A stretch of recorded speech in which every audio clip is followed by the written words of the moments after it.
I'm sure you've heard other stay-at-home moms say this before. We tend to not give ourselves the credit or any credit because we're like, well, we're just at home, or we just manage the house. But when you think about it, there's so many things we have to do in one day when we're running a household.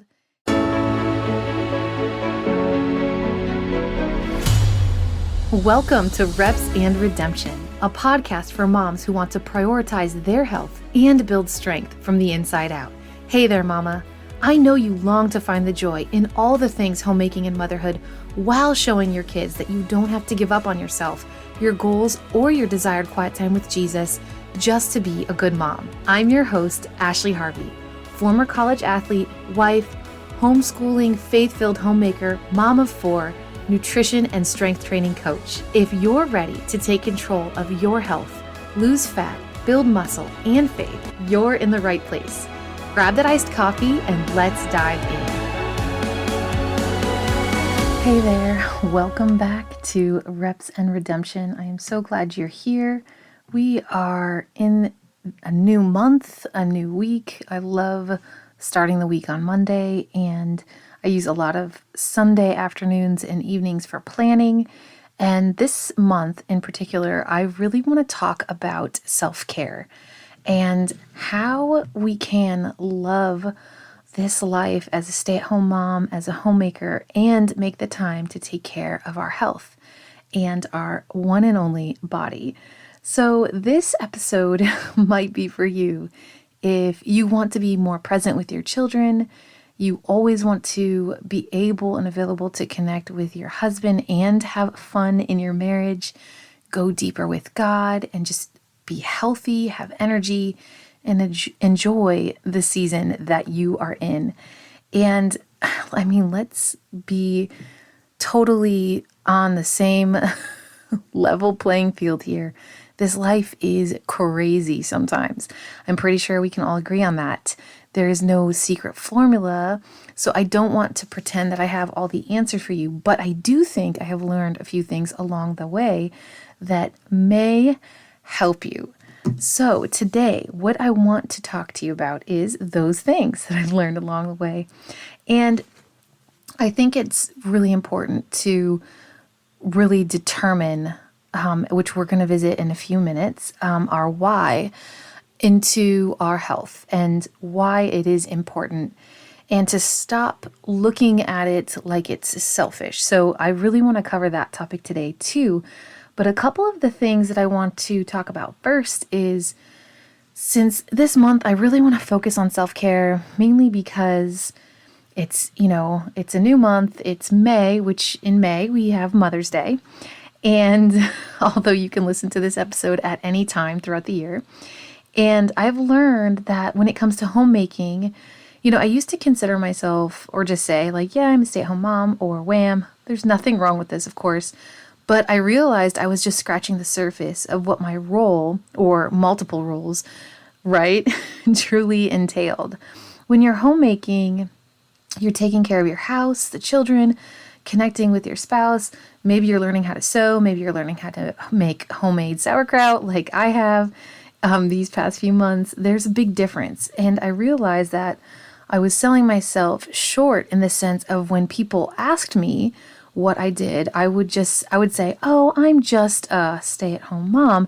And I think we can honestly discredit and devalue this role a lot, especially in conversation when we aren't extremely confident in what it is we're doing, because it feels so chaotic, and others' opinions might think it's not as challenging as it is, and beautiful at the same time.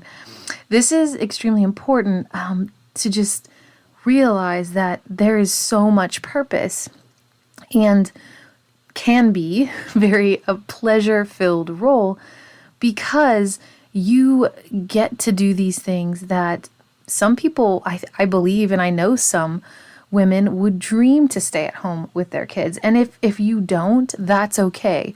If you have a career outside of the home, that's okay. This episode is geared more towards those of us who do stay home, and you can still listen. I'm sure you can glean some awesome tips, but I think I was selling myself short when people asked me, like I said, because I lacked the confidence and I didn't really see the value.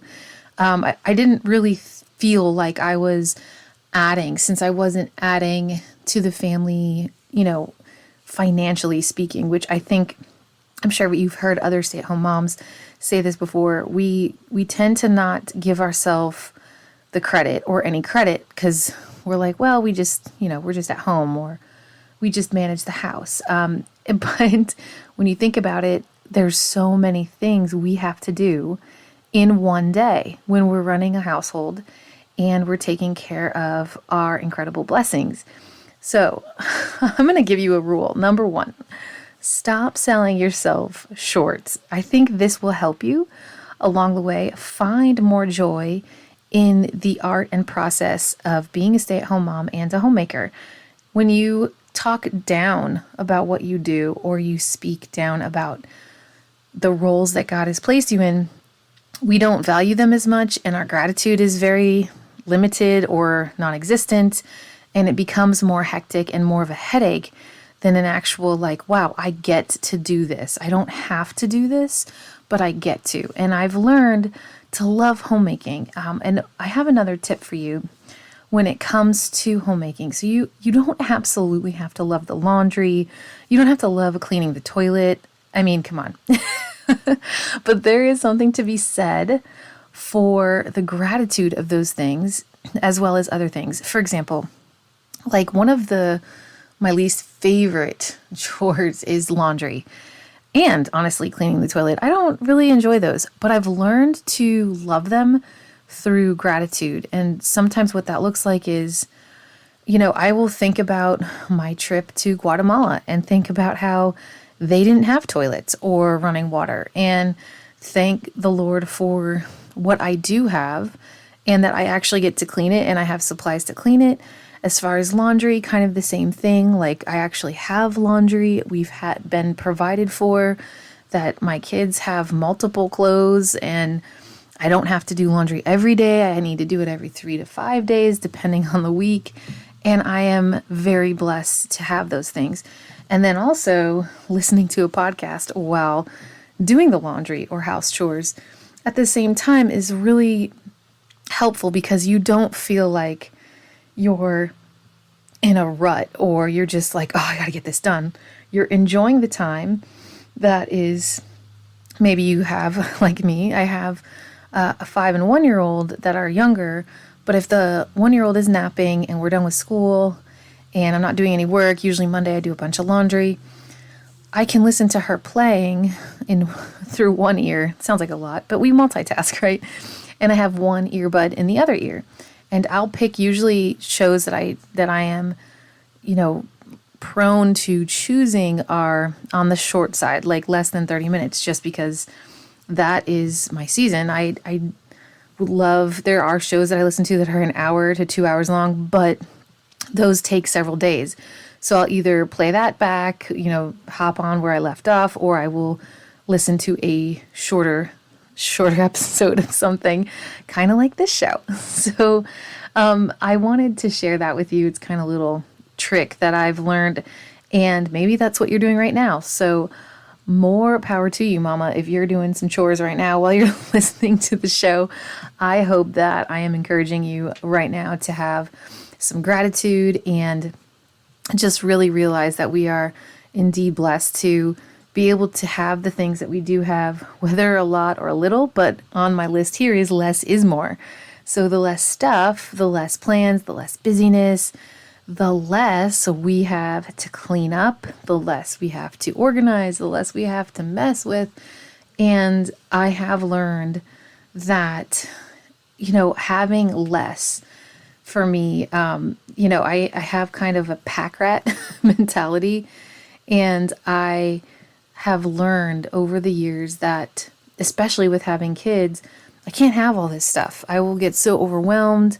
I have a long way to go. We are not minimalists by any means, but I believe parts of our home, like we have a reading room, a living room, parts of our home are getting there. Our kitchen, I really want to become more minimalistic. I don't need to be a minimalist, but I'm leaning more towards the beauty of that slow, clean life, and less is more.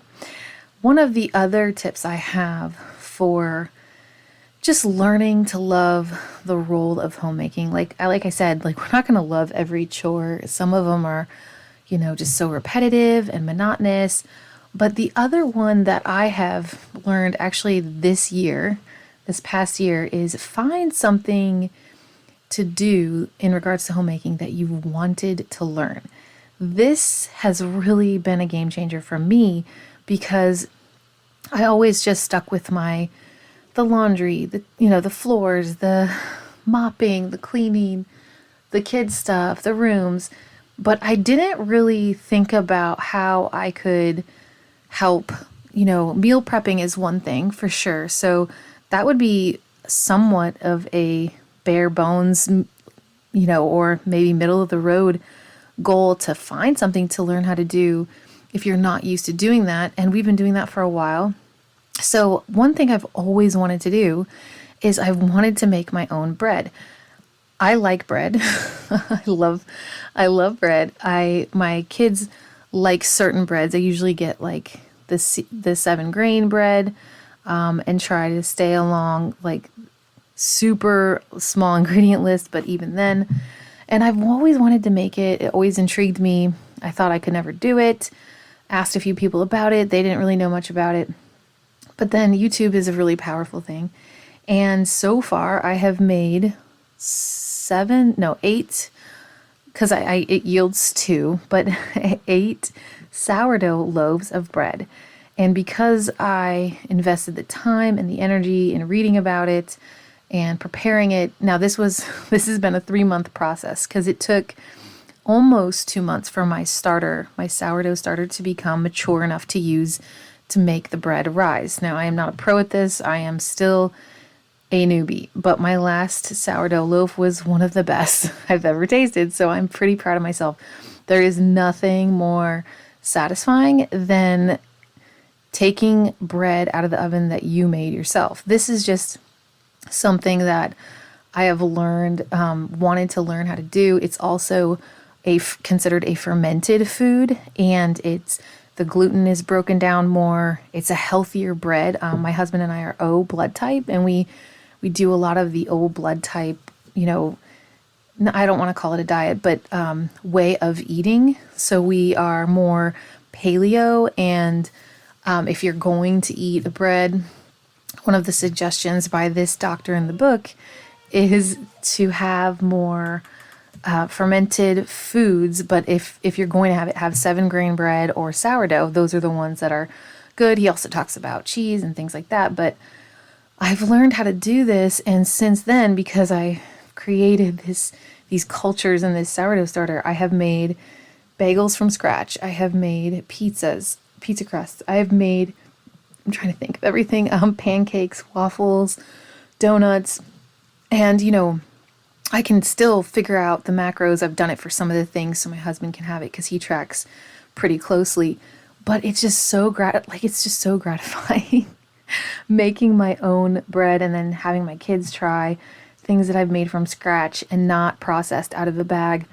But that's something that I've always wanted to do. So it's actually really improved my outlook in how I run my home and planning meals, things like that. It's just really helped, like, how can I make this more homemade or more from scratch? And one of the other things that I've made, which is so easy and super awesome and affordable, is sauerkraut.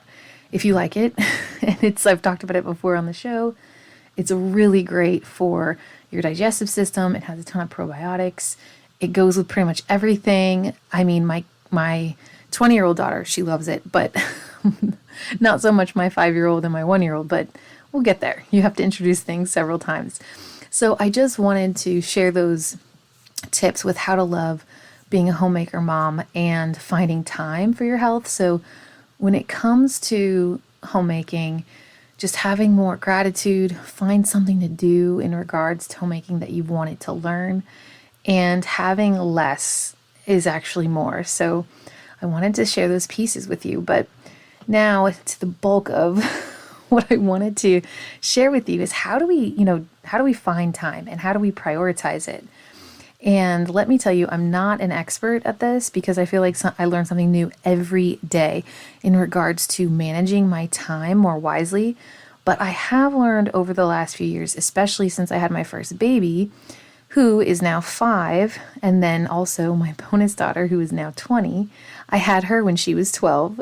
But to be more realistic, for example, the past few weeks I have felt, when it comes to time, just burdened with all the things I want to get done, but I haven't had the time to do, which I'm going to be completely, honest here. It's made me bitter in some ways. Like, I'll snap at my kids if I don't get to do what I want to do, or if I haven't completed what I wanted to complete. So first, after apologies, and then, many I'm sorry's, I shouldn't have, said that, or I shouldn't have been, that you're more important than my computer, things like that. And realizing that I was missing moments because I was so annoyed that I didn't quite have the time. What I decided to do was just take inventory of all the things I wanted to get done and really buckle down on when would the best time be to do this thing. So I realized the hours I was expecting, for example, to work on this show, my website, my course creation, my nutrition certification, all the work regarding to this show added up to almost 30 hours a week. Now, 30 hours on top of all the momming, homemaking goals I have for myself, not to mention to be present with my kids and have fun, spend time with my husband, that kind of thing. That kind of time is not something I have. And for the 10th time in my life, I had to realize it again and accept it. So what I decided to do is, after I was thinking about this, normally we do this during nap time and she's up a little bit early, or, I'm a little frustrated because I sat down to do some deep work, but it wasn't the moment to do deep work because, you need some time to get into it and then time to process and time to dive in. And it just wasn't the time to do that kind of stuff. So I really had to do a time audit. And you can try this. So you're going to get out a piece of paper or planner, list the things you want to accomplish each week. And when it comes to, my workouts, I aim for 30 to 45 minutes of exercise 5 to 6 times per week. And this one for me is a lot easier than work things because exercise has already become a habit for me, and it's something that I do with my kids. So my kids and I go to the gym almost every day at about 10 a.m. as of now. Of course, the time has changed. You have like 5 naps when they're a newborn, maybe more, and then they drop to 3 and then 2. So the exact time has evolved, and it's about 10:30 a.m. We go to the gym, and I get a good workout in, 30 to 45 minutes. Then I go do some laps in the pool or get a quick shower and get ready for the day. And that's become a lot easier for me. But I wanted to give you my challenge of how I found more time. So I used this show for an example anyways to show the inner workings of what I wanted to accomplish each week. So examples, I broke them down into tasks and how long each task would take me. So recording, editing, all those things, making a promo post. And I realized to keep the show, this passion project running successfully, and to share quality information, words, and community with all of you, ideally 8 hours per week is what I really need. But 2 of those hours are on projects. So, it's not an immediate necessity. So I'm looking at a necessity of 6 hours per week. And then my workouts 5 to 7 hours per week. So we'll call that 6 hours. So I'm looking at 12 hours per week I need to myself to work on a passion project and my own health, my own physical fitness, and prioritize that. So then I asked, well, what can I do or what can I accomplish while my kids are awake? Because a lot of us tend to, and I did this for years, we tend to, just forfeit sleep to get things done. And I think there is a time and a season to do that. We're going to have to do it on either end at some point for a little bit, but I've realized that that is not healthy, especially coming from a nutrition coach standpoint and knowing my own personal goals of wanting to build more muscle and become stronger, that I don't, that quote is not true. Sleep is not for the weak. Sleep is absolutely a necessity and necessary to become stronger.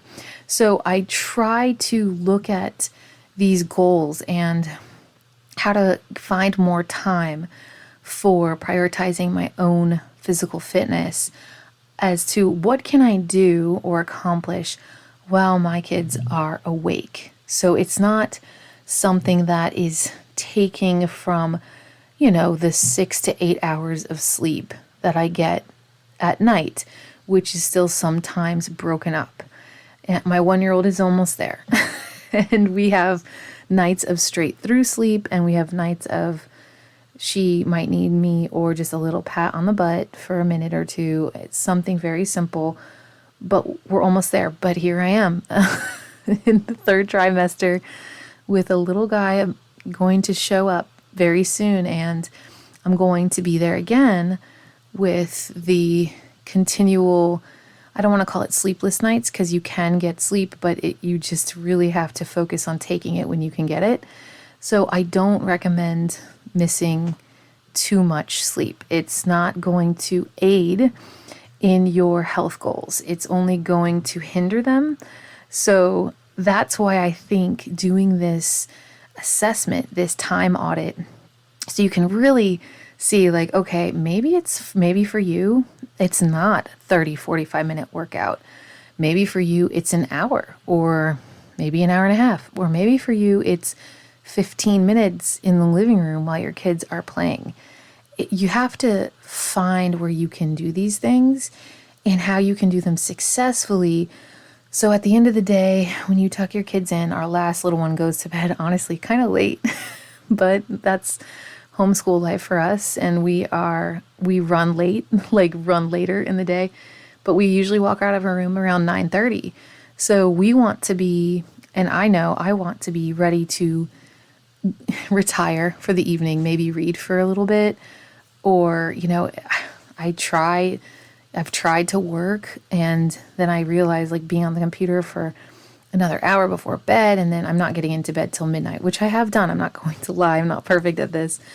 But I think if we can ask, when can we do these things throughout the day, the daylight hours, it's really going to show us, where we can, the things that we can't do when our kids are awake. Like right now, I need nap time, or I have to wake up early or stay up late to record shows. I can work out while they're awake because my gym has childcare, and that's easy, the gym. And right now, I was outlining this very show while my 1-year-old was napping yesterday, and my 5-year-old was playing on the floor with flour on the floor and made a huge mess. But yeah, I cleaned it up and had her clean it up with me when I was done. And then right now, this is the day after I outlined, and my husband is with our 5-year-old.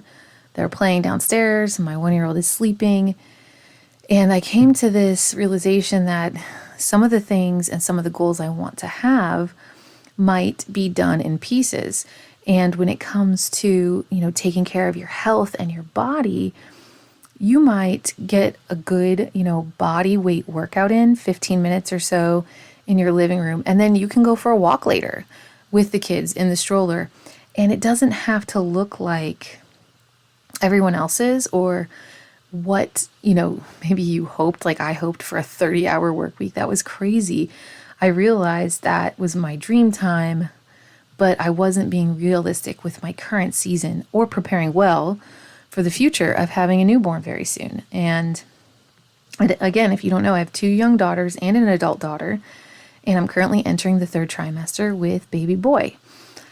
For me, my faith, my family, and my health are my most important and urgent priorities. So I hope this episode has encouraged you. I hope it has kind of showed you how to, or maybe given you some ideas of how you can love being a homemaker and a mom and find the time to prioritize your health. After you find one or two things you want to learn to make your home a more peaceful place or fun place or do something that lights you up, I want you to think about the kind of exercises you enjoy. And then also, where can you give yourself time to prioritize your health every day? Think about your day, think about how your day flows, think about your morning routine, think about your kids and who you have to care for. And when can you do this every day? And how long is it? Is it 17 minutes per day? Is it 30 minutes? When will you do it? It's very helpful to do it. I do a block schedule, so I have 5 blocks a day. Usually my second block is my workout block. So it's kind of helpful to have a block schedule. It gives you a little bit of room to maneuver this, but having the same time consistently will help you and wherever you find it works best. And then, like for me, if we're all tucked in and done by 9:30, don't ask me to work out. That's a hard no. And I love working out. So for me, I have to do it earlier in the morning, preferably before lunch. And then I want you to ask yourself why. And this needs to be about you more specifically. Why do you want to prioritize your health? Why do you want to find more time to work out, lift weights, go to a spin class, work on aerobics, work on stretching, more so strength training?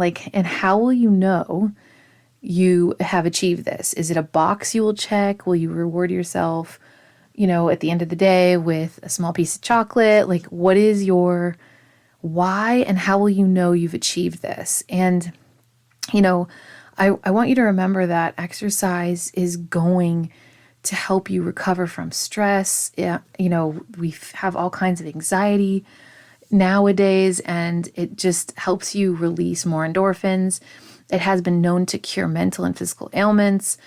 This is not selfish. Exercise, working out, making time for yourself to go for a run or a walk is not selfish. So stop being selfish and telling yourself that it is. Let me know how you plan on enjoying homemaker life and how you find the time to start prioritizing your health to the next level.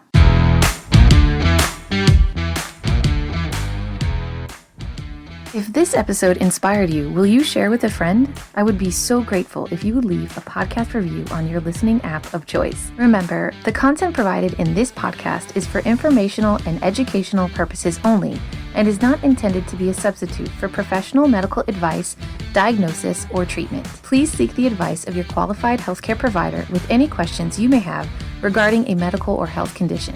Remember, be bold, mama, and live well. Until next time.